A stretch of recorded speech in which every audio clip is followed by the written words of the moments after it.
નમસ્તે મિત્રો, વેલકમ છે તમારું અમારી યુટ્યુબ ચેનલ રાજ ઓનલાઈનમાં। આજે આપણે જોઈશું કે જીસીએસ એટલે કે Gujarat common admission service portal પર રજિસ્ટ્રેશન કઈ રીતે કરવું, તે કયા કોર્સ માટે કરવું અને શેના માટે કરવું એ આપણે સંપૂર્ણ માહિતી ફક્ત એક જ વિડીયોના માધ્યમથી જાણી લઈશું। હમણાં મિત્રો 12 પાસનું સામાન્ય પ્રમાણનું અને વિજ્ઞાન પ્રમાણનું રિઝલ્ટ બહાર પડેલ છે અને ગ્રેજ્યુએશનનું પણ ટૂંક જ સમયમાં રિઝલ્ટ જાહેર થશે। તે જોતાં પહેલાં તમે અમારી યુટ્યુબ ચેનલ રાજ ઓનલાઈનને સબસ્ક્રાઈબ કરો, લાઇક, શેર અને કોમેન્ટ કરવાનું ભૂલતા નહીં। સૌ પ્રથમ આપણે જીસીએસ પોર્ટલની વેબસાઇટ પર જઈશું। તેમાં આ પ્રકારનો ઇન્ટરફેસ તમારી સામે ખુલશે। તેમાં આપણે પહેલાં જોઈશું કે ઇન્ફોર્મેશન ફોર સ્ટુડન્ટ એટલે કે વિદ્યાર્થીઓ માટેની માહિતી, વિદ્યાર્થીઓને રજિસ્ટ્રેશન કઈ રીતે કરવું તેની સંપૂર્ણ માહિતી જોઈશું। તેમાં ફર્સ્ટ ઓપ્શન છે ન્યૂ યુઝર એટલે કે નવું રજિસ્ટ્રેશન કેવી રીતે કરવું, તેનો ઓપ્શન આપણે બાજુમાં ક્વિક રજિસ્ટ્રેશન તરીકે આપેલો છે। ત્યારબાદ મિત્રો ઓલરેડી રજિસ્ટર્ડ યુઝર એટલે કે તમે રજિસ્ટ્રેશન કરી દીધું હોય તો તેમાં લોગિન કઈ રીતે કરવું તેની માહિતી છે, એટલે તે બાજુમાં યુઝર નેમ, પાસવર્ડ અને તમારો કોર્સ, ત્યારબાદ પાસવર્ડ નાખી અને કેપ્ચર કોડ નાખી રજિસ્ટ્રેશન કરી સાઇનઅપ કરવાનું રહેશે। ત્યારબાદ મિત્રો ફોરગેટ પાસવર્ડ એટલે કે તમે તમારા યુઝર નેમનો પાસવર્ડ ભૂલી ગયા હોય તો તે કઈ રીતે ફરીથી ન્યૂ જનરેટ કરવો તેનો પણ ઓપ્શન રાઇટ સાઇડ પર કોર્નર પર આપેલો છે। ત્યારબાદ મિત્રો આપણે applicant are informed that email ID and mobile number provided by them shall be used for all future communication related to admission એટલે કે આપણે માહિતી જોઈ રહીશું કે ત્યારબાદ મિત્રો નીચે માર્ગદર્શિકા એટલે કે ગાઈડલાઇન્સ આપેલી છે, તેમાં પણ ફોર્મ ભરવાની માહિતી મૂકેલી છે। ત્યારબાદ ડોક્યુમેન્ટ અપલોડ એટલે કે ફોટો કેટલી સાઇઝમાં કયા ફોર્મેટમાં અપલોડ કરવો તે પણ છે અને સાઇન તે પણ કયા ફોર્મેટમાં અને કઈ રીતે અપલોડ કરવો તે પણ દર્શાવેલ છે। હવે આપણે જોઈશું કે ક્વિક રજિસ્ટ્રેશન કઈ રીતે થાય। એમાં સૌપ્રથમ પ્રોગ્રામનો ટાઈપ એટલે કે અભ્યાસનો પ્રકાર। જો તમે હમણાં જ 12 પાસ થયા હોય સામાન્ય પ્રવાહ કે વિજ્ઞાન પ્રવાહ તો તમારે અંડર ગ્રેજ્યુએટ રેગ્યુલર કોર્સ જોવાનો રહેશે, જેમાં BA, BCom, BCA, BBA, BSc વગેરે તમામ પ્રકારના અંડર ગ્રેજ્યુએશન કોર્સ આમાં જોવા મળી રહેશે। ત્યાર પછી મિત્રો છે post graduate regular including PG diploma course એટલે કે તેમાં MA, MSc, MCom વગેરે કોર્સ આમાં તમારે અભ્યાસ કરવાનો રહેશે। ત્યાર પછી મિત્રો નીચે છે પોસ્ટ બેઝિક નર્સિંગ કોર્સ એટલે કે તમે હમણાં GNM નર્સિંગ, ANM નર્સિંગ કે BSc નર્સિંગ પાસ કરેલ હોય અને તમારે પોસ્ટ બેઝિક BSc નર્સિંગમાં એડમિશન લેવાનું હોય તો નીચે પ્રકારનો ઓપ્શન સિલેક્ટ કરવાનો રહેશે।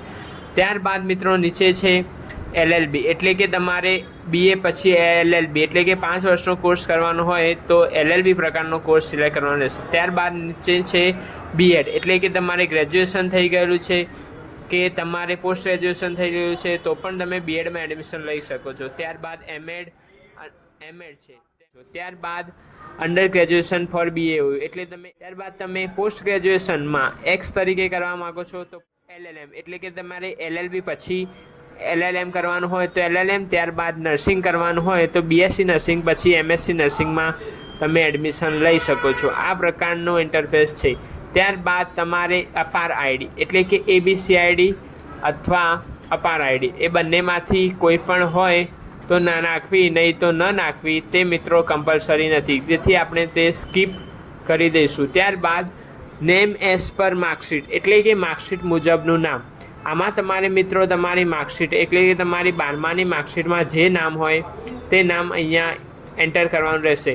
જેમ તમારે પ્રથમ તમારું નામ, પ્રથમ તમારી અટક, પછી તમારું નામ અને તમારા પિતાનું નામ એ રીતે તમારે આમાં એડ કરવાનું રહેશે। ત્યારબાદ મિત્રો નીચે કેટેગરી એટલે કે તમે કઈ કેટેગરીમાં આવો છો, જેમ કે જનરલ, OBC, SC, ST કે EWS તે તમારે અહીંયાથી સિલેક્ટ કરવાનું રહેશે। ત્યારબાદ જેન્ડર એટલે કે જાતિ, તમે મેલ, ફિમેલ કે ટ્રાન્સજેન્ડર છો એ પણ સિલેક્ટ કરવાનું રહેશે। ત્યારબાદ તમારી જન્મ તારીખ નાખવાની। ત્યારબાદ તમારે આ ટીક કરવાનું રહેશે જેમાં લખેલું છે કે હું આ સાથે મારા ઈમેલ ID અને મારા મોબાઈલ નંબર પર શિક્ષણ વિભાગ ગુજરાત સરકારના વિવિધ પ્રકલ્પો મને જાણ કરવા માટે હું સંમતિ આપું છું। ત્યારબાદ તમારે ઈમેલ ID એડ કરવાની રહેશે અને તમારો મોબાઈલ નંબર અહીંયા નાખવાનો રહેશે જેથી તમે OTP જનરેટ કરી શકો છો। ત્યારે ગેટ OTP કરી તમારા ઉપર OTP સક્સેસફુલી સેન્ડ થઈ જશે, જે તમારે અહીંયા નાખવાનો રહેશે. જ્યારે તમે ઓટીપી નાખશો ત્યારે અહીંયા કેપ્ચર કોડ તમારે ફિલ કરવાનો રહેશે. જ્યારે તમે કેપ્ચર કોડ ફિલ કરશો ત્યાર પછી તમારે સબમિટ બટન પર ક્લિક કરવાનું રહેશે. જ્યારે તમે સબમિટ બટન પર ક્લિક કરશો ત્યારે તમારા ઈમેલ આઈડી અને મોબાઈલ નંબર પર એક આઈડી અને પાસવર્ડનો મેસેજ આવી જશે. તે તમારે અહીંયાથી નાખીને લોગિન કરવાનું રહેશે. તો આપણે ફર્સ્ટ તમારું યુઝર નેમ નાખવાનું રહેશે. ત્યારબાદ તમારો કોર્સ સિલેક્ટ કરવાનો રહેશે જેમાં તમે ચોઈસ કરેલી હશે. ત્યારબાદ મિત્રો નીચે તમારે તમારો પાસવર્ડ એટલે કે તમારી ઈમેલ આઈડી અને મોબાઈલ નંબર પર આવેલો પાસવર્ડ નાખવાનો રહેશે, જે આપણે અહીંયા ફિલ કરી દઈશું.